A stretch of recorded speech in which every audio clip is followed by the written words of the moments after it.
Hey guys, it's me. I wanted to upload a video, which was my review of Rings of Power, but I wanted to make a little note here, which is this is going to be the second episode review because I ended up recording two reviews, first episode and second episode review, and I ended up repeating a lot of the points I made in the first review in my second review. So I thought, well, I'm going to kind of recap what I said in the first one, so I might as well just upload the second one. And, the first episode got a lot of negative reviews, and I pointed out some negative things, which, as I said, I was just repeating in the second one, and I didn't want to leave an overwhelmingly negative review, because I did like the first two episodes as a whole, and definitely the second one. So, without further ado, also I have to tell you that I accidentally mispronounced a few of the names, and if that's gonna, like I said, Arondin instead of Arondir, and I said... I think Ronwin instead of Bronwyn, and I think I said Elrond instead of Elrond. So, if those things are going to bother you, I understand, but you pointing them out to me in the comments is probably not going to help anything, because I know now, and so I wanted to point that out beforehand. But anyway, without further ado, here is that review for the second episode of Rings of Power. Thank you. You guys, that was so much better. Oh my god, guys, I have to tell you about this. Rings of Power episode 2. That was such an improvement over the first episode. I'm so glad. Okay, I need to talk about this for a little bit, and I'm afraid my device is going to die, so I'm going to maybe talk about it briefly, but you know me, I'm never brief. So, what made this episode better? The characters in this episode. They focused on the characters. My issue last episode was that it was too epic. It was too large scale. It wasn't really focused on any one thing. It wasn't focused on it from any perspective of any certain character. Like, even when we started to get something, they would cut away again and go to something else. And it was just like, and they didn't have... Another thing I said was Galadriel did not have enough flaws in this episode. Like, she didn't really take any L's, She just kind of went boom, boom, boom. It's like they were listening to me, which is not possible because I watched the second episode before I even released the first review, obviously. And they filmed this, over a year ago. So obviously they're not listening to me, right? But I think the fact that they released these two episodes today shows that they know what they're doing. That gives me actually a lot of confidence in these writers, okay? Because the fact of the matter is sometimes you film a pilot... And I don't know what order they film these in, but sometimes in the first episode, it's going to be rocky because you're trying to get it established. Sometimes you watch a first episode and it's rocky, and then you watch the second episode and boom, it just gets better. Sometimes you watch the first episode and it's not great and it just never gets better from there. But I think maybe they were originally planning to just release the first one, but I think they knew that if they did that, people would think it was going to be very bogged down and very exposition-y, right? But I think they knew that, okay, this is the kind of story we're going to tell mainly in the second one, and that's really why we need to release both of these at the same time. And I'm so glad they did that.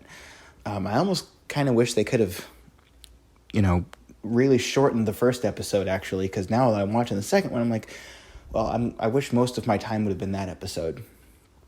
So, okay, that's, such an improvement. Now I'm going to talk about the things that were actually better about it. So what made this better?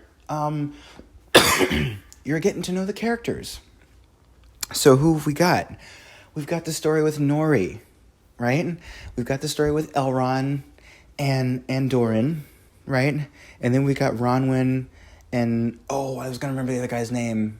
It's got Ron in it. It's like... Arondin is his name, Arondin. And then Theo, which is Ronwin's son, right? And you've got Galadriel and whoever that other dude is. I don't know. But okay, so this episode, right? I don't remember exactly how the story started, but I have to point out just some highlights. I know I'm going to be kind of all over the place, but I have to point out some really good highlights of this episode and why this episode really stuck with me and why I'm super excited to watch the next one. Okay, so some standout moments. I'm going to do that in the reverse order. Okay, so what stuck out about this episode? I felt a lot of things in this episode. The last one just felt like, the Tolkien people were just, and I know, it's kind of a different team now writing it, but I felt like those people were just throwing a bunch of story at me, just throwing a bunch of exposition at me last episode. This episode, I feel like we're getting moments to breathe and exist in this world. There were moments where things made me laugh. I was like laughing, about some things that were happening. There were some funny moments. There were some moments where I was like really kind of not afraid, but like moments that like caused me that fear reaction where I was like, oh shit, And then I had moments where I felt really sorry for the characters. I'm like, that's great. That's what I wanted. I wanted the story to be, because I don't like these stories where it's just like, and I realize that these scenes have a place, but just where you have like a massive army or something and you're just focused on an army. Like if you think about Lord of the Rings, and I am going to be comparing this to Lord of the Rings because Lord of the Rings is in the title, so I'm sorry if that annoys you, but I'm going to keep comparing it to the movies. Think about the Battle of Helm's Deep, right? What were we focused on? We were focused on Gimli and Legolas, right? We were focused a lot on those two because we had gotten to know those characters, and anytime you had a battle, I never realized this, but Peter Jackson was very careful to focus on our characters in that battle and not just show a battle raging on, because a battle raging on isn't really that interesting, right? An army is not a character. You want to see things from the perspective of your own characters that you know and how it's affecting them. And it's probably something that Tolkien did in that part of the series too. I didn't read that far ahead, right? Or not ahead, but I haven't read that far into the series yet. I've started to read Lord of the Rings, haven't read all of it. Anyway, so in this episode, what do we get? We get the story with Nori and the giant. I don't know what's going on with that, but that's the thing. That's the thing, man. When you're focused on characters and empathizing with them, even if you don't know what's going on, it doesn't feel like they're just throwing story at you. It feels like you're watching this character go through a journey. You care about what happens to them. And these characters, we haven't really known them that long yet, right? But like in the beginning when they're showing like Nori going up to the crater and like seeing him down there and like the struggles that those, basically these two young people are having, and like how they're bickering back and forth, and there's like a thing in their village, like that's the kind of thing that's relatable, right? And I gotta tell you though, when she first fell over the edge of that crater, I was like, this is the dumbest kid of all time. Like why is this the character in the show that's doing something? But I mean, I get it. Like they were fighting over it and they fell down. Like, I don't know how old they're supposed to be. It's kind of hard to tell for me, honestly, because I don't have the best eyesight.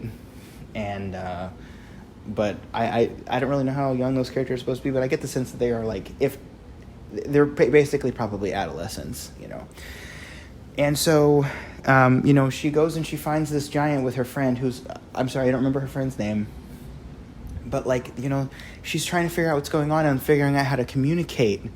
And like the moment where like they're pushing the wheelbarrow up and it falls back down the hill, like that part made me laugh. And then where she's eating the snails, and then the giant just takes the snails and just eats the whole thing. That was really funny. And it wasn't there for just comedic value. It was there because like, you're learning what's going on with this creature, and you're trying to figure out why he can control, like he can scream and make like the trees rumble and stuff like that. You're trying to figure that out, and you're seeing it from her perspective. That was very well done. I thought that part with her father breaking his ankle was unnecessarily brutal, but whatever. I was like, I'm sure it's because it's going to incapacitate him so she can take over or something. I'm sure it's going to be something like that. The highlight of this episode, absolutely 100%, was Doran talking to Elrond. Absolutely, that was the highlight. I mean, him saying like, hey, you're an elf. 20 years to you might be the blink of an eye. But I'm a dwarf, and to us dwarves, we don't live as long as you, and I've lived my whole life in that time span. And where were you? And the great thing is, rather than just being like, because what I hate when they do this in shows, right? Where someone says something like that, and they're just like, well, it was all just a big misunderstanding, right? Which sometimes it is, right? Sometimes there's a place for that, because it's like, you're showing that there are genuine misunderstandings sometimes, but I actually like it when a character screws up and has to grow from that. That's so much more compelling than just saying, well, it was all just a big misunderstanding. Like he was like, he didn't say I'm sorry, but he said, I hope you can forgive me. Like, you can, when the camera cuts back to him, you can tell he feels ashamed, right? And it's like, and in a sense, it kind of, you still get that payoff with that, it was all a big misunderstanding, because it was, but he probably should have known, right? Like, he wasn't he was going to this place to see Doran because he was thinking, like, it wasn't going to be a big deal, because he is an elf. He is kind of immersed in his own, customs and stuff. And when he goes to see him, it's like, he was, Doran was kind of playing it off at first, like, I didn't really care, but he was really hurt underneath all of that. That is very solid character writing right there. That's what we want from shows like this, right? And then, Doran's wife was not now, if Doran was the king, I apologize, but I'm pretty sure it was the guy, like the other dwarf. But if it wasn't, I'm sorry. Anyway, I'm going to call him Doran. If it wasn't Doran, I'm sorry. Please skewer me in the comments. Anyway, Doran's wife, a lot of people who are complaining about her not having a beard, which I didn't think that she had a beard. Again, I don't have the best eyesight. Maybe they did like a side hustle type thing, like they did with some of the other dwarves' beards that were women, but I don't think they did that. Her not having a beard, but again, this is a thing that a lot of people got so mad about, but I'm like, watching the episode, I'm like, that didn't really affect anything, okay, there's a dwarf and she doesn't have a beard. Did it affect her character in any way? No, not really. I mean, it contradicted the lore. It contradicted some of what Tolkien said, but did it really matter to the story? No. And I like their dynamic. I like, it is a little bit of a stereotype of, like, the kind of the crabby husband and the wife who's like, get, I'm trying to think of a nice idiom. get the bitterness out of your heart. Okay, I'm going to say that. Yeah. That's a nicer way to put it. But, it is a little bit of that stereotype, but yeah, it doesn't really matter. Like, I've still found that really enjoyable. Oh, and I have to talk about the dwarf city. Guys, the dwarf city. They took this camera and it kept panning, and you kept thinking that it was going to stop panning, and it just kept panning. And that was a gorgeous shot. That was such a gorgeous shot. And the thing is, I did say in the previous episode review that, like, there was a lot of, I don't know if I actually said this, but it was a criticism I had. Like, it seemed like it was, like, a lot of it really did seem like a trailer. Like, it didn't even seem like an episode. It was just a trailer. And for the love of God, I do not know why they showed clips from episode 1 to promote the series and not episode 2. I think personally that much more people would be hooked into the series if they would have shown that clip of Doran confronting Elrond, or just a small scene with Nori and the giant. Like, little scenes like that where you can showcase some really good acting and some good writing. Why the hell didn't they show that? Because they showed that clip of Galadriel pouring the whatever it was into the whatever it was, and being like, oh, I know that was very specific, but when she's down in the cave and she's like, oh, Sauron is here, and that's what drives me crazy, because I feel like that's the kind of stuff that studios think that people want to see. Like, that's the kind, it's like, oh yeah, Lord, like, make it really a Lord of the Ringsy. Don't make it its own thing. Make it really Lord of the Ringsy, and that'll make people watch it. Like, and I watched that and I'm like, this isn't interesting. Like, but it's like, I loved this second episode. Like, it wasn't perfect. Okay, so I'm gonna move on now, because I've been talking. I'm kind of dwelling on this one moment. Okay, another thing that really worked.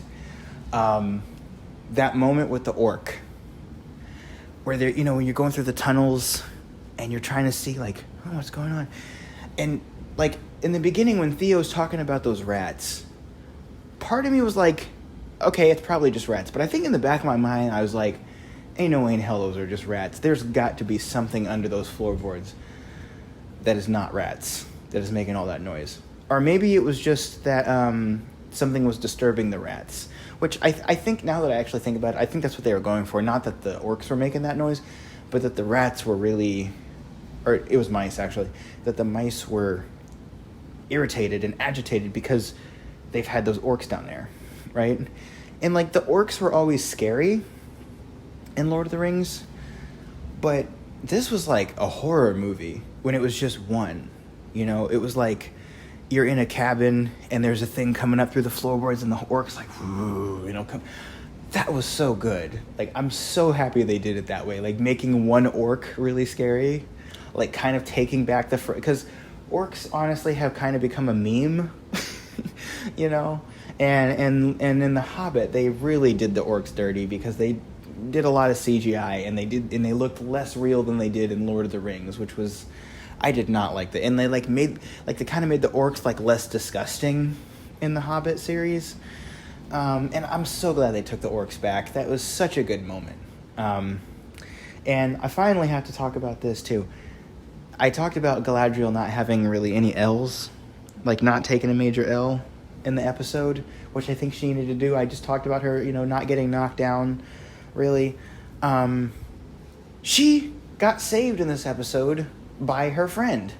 Okay, he's not her friend, but clearly I think they're going to become friends, right? She got saved by him because she was being very brave. She was doing everything she could to help in that scenario with that storm, and she got dragged down. That thing wrapped around her waist, and she got dragged. You know, it was wrapped around her waist, and she got dragged down to the bottom. And he swam down there and saved her. You know, and it was great. You know, that was an amazing thing. And like, that's the kind of thing I want to see. Sometimes the woman saves. I talked about this earlier. I did a live stream actually earlier on my personal page, but I like shows where men and women work together. I don't like shows where you have either extreme. I don't like shows where it's just, you know, women are just completely, basically written to be useless in the script, and guys have to do all the heavy lifting. I don't like shows where they're trying to make, you know, maybe a good point about female empowerment, but in order to do that, they just neuter all the male characters. Like, I don't like either of those things. I like shows where men and women, you know, have a common goal, and they're helping each other, and they show strengths and they show weaknesses together. That is the best kind of writing to me, and that's what I'm really getting. The same thing happened, by the way, with Theo and Ronwyn.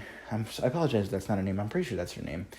But when she, you know, she and her son worked together to kill that orc, you know, because he started, she was about to get, bested by the orc, and he came up and stabbed him in the back with some scissors, and then, they kind of,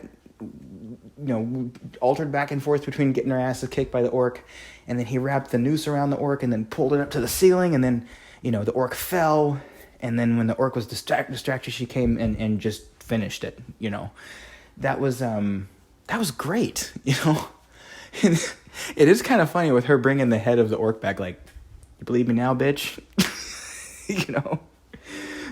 So that was really great. Elrond really wasn't in this episode much either. Like, he was kind of just, he was in a couple shots, but that's okay, because I like episodes where they favor, we don't need to see, we don't need to keep checking in with every single character all the time. You can have episodes where you don't focus on a certain character just so you can progress the story. Maybe next episode we're going to focus less on Nori, or we're going to focus less on Galadriel, or we're going to focus less on Ronwyn, or whatever. I think that's fine. There was one moment in this episode, though, where there were actually kind of two in the beginning of this episode, which was weird, where I got a little frustrated with them cutting away from something, which was the first time they cut away from the Harfoots and the giant. They cut away from that. I was like, oh, don't cut away from that. And then they cut away from that, I think, to go to the dwarf city. And then, they were having they were having the contest with the dwarves where they were, splitting the rocks, But then, that was starting to get good, and they cut away again. And I'm like, stop doing that. Stop. I don't know why they cut that thing with the dwarves in half. I know that, in modern TV, you're supposed to cut things, they have it be more concise.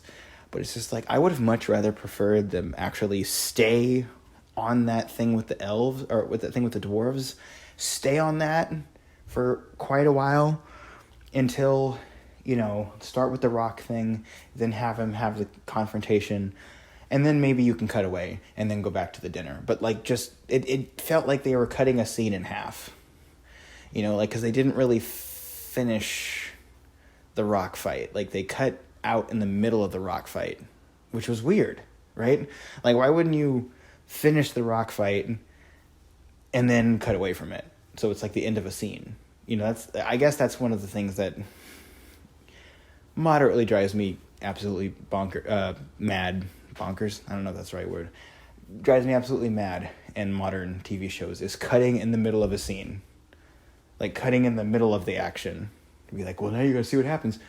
Yeah, but you've ruined the momentum of the scene now. Like, it is nice to have a scene that has a beginning, a middle, and an end. That is a lot more cathartic and a lot more compelling than something where you just slash it in the middle. So anyway, that figure, I think this episode did do something that it doesn't really bother me, but it's just a minor gripe, which is that whole thing with the figure standing over Galadriel at the end. Like, that's fine, but I just feel like that's more story that could have been saved for next episode. I really wanted them, I think the perfect moment to cut would have been with either Theo taking out that sword and it reforming, which was so cool, by the way. That was such a cool effect. I say that kind of thing a lot. That was such a XYZ, right? But either cutting with that, but I really would have liked it if, the thing with the fireflies and Nori, if they just would have cut right there. Because that shows, the last episode, we saw, the dark influence kind of going through, the leaves and stuff like that. And then, the butterflies, or the fireflies just dying. And then cutting back to their shocked faces. And then just, end credits again. That would, because I just feel like you want to, sometimes less is more. Sometimes you want to minimize what you're showing until next time so that people remember it better. But regardless, that was, if I was rating that gripe, that's seriously a 1 out of 10. With that extra shot at the end, it's really nice that they had this episode the way they did, and that was just a very minor thing that I would have probably done differently. Another thing I have to complain about, and this is not a complaint that's going to apply to a lot of people, but I just feel like it is the year 2022, and every time you have a show that has extreme light strobing, and I've talked about this before, but extreme flashing lights where it feels like you're just, at a rave with the lightning, that lightning on the ocean, I get it. It's a thunderstorm on the ocean, but lightning does not flash at that frequency. That was just so stroby. And I have poor eyesight, so I have audio description turned on, so I didn't have to look at that scene. But not everybody has that luxury, and sometimes it does bother some people.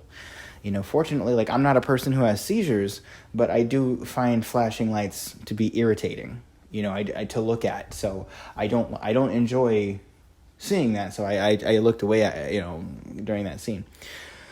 But, yeah, that is something that we probably should be moving away from, I think. I think it, on the part of the creators of series, some people have they get sick from looking at flashing lights. Some people actually have epilepsy. The bare minimum people can do is put a warning on it before it happens, or at the beginning of the episode. I didn't see anything like that. So it is something to keep in mind. But like I said, that's not a complaint that's going to apply to everybody, but it's just something I think we need to be much more cognizant of and try to, and even if, we have warnings and stuff, just maybe not be so over the top with the strobing, maybe not be so, hype with how much strobing you're putting there. It doesn't have to be looking directly into a strobe light anyway. But yeah, what would I give this episode? I didn't really rate the first one. If I rated the first one, it'd probably be a 6 or a 7. This one would be I'd give it a solid 8. This was a great episode. I'm excited to see what happens next week. I'm excited to see what's happening with that elf. And I'm actually kind of nervous to look at reviews for this, because I'm probably not going to be looking at any of the reviews from like the people who just, I hate this series, because we did have some like leaks online about like what's going to happen in future episodes.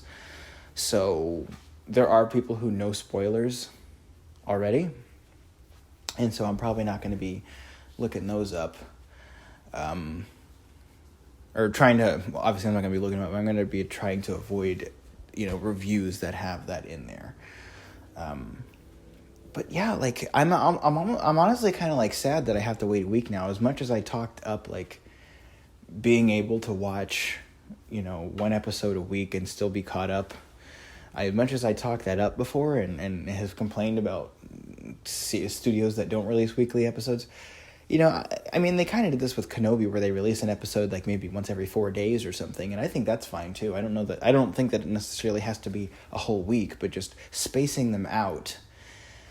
Even one episode a day I could live with, but that's too close, really.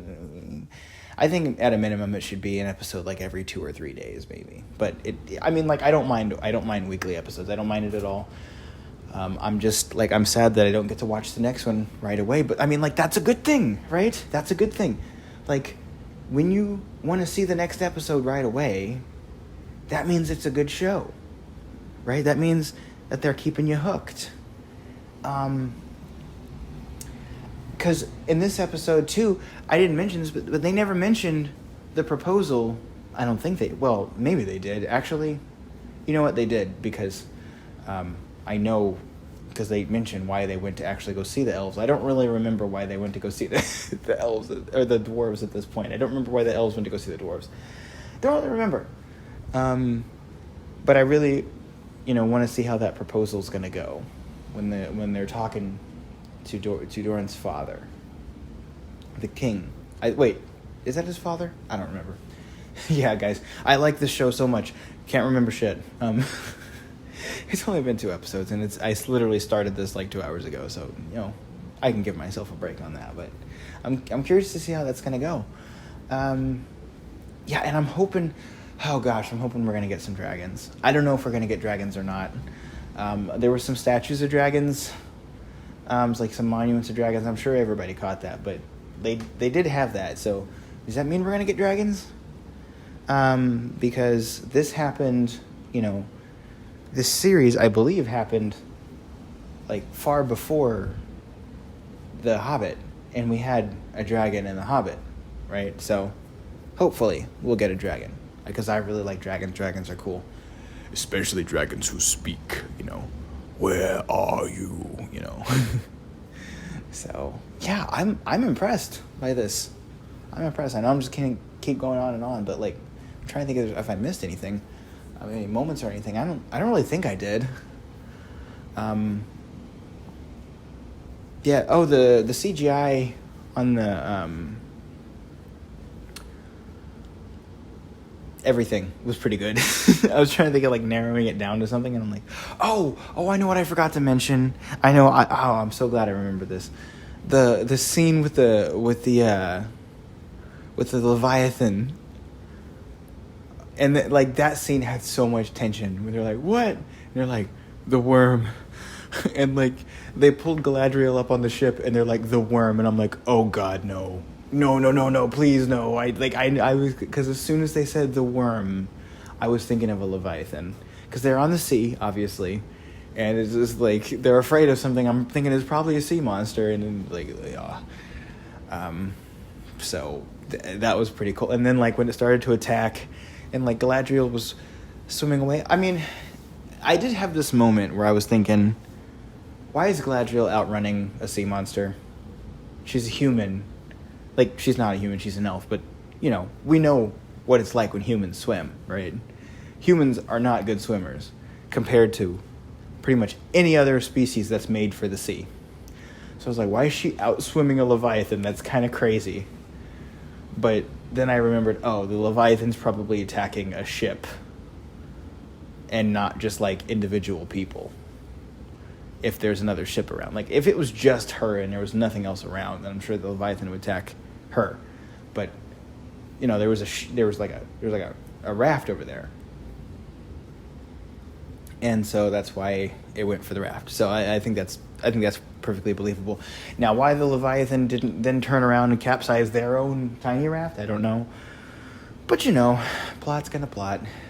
But that was fine, and I really like that character, by the way, that Galadriel is sailing with. I really like him.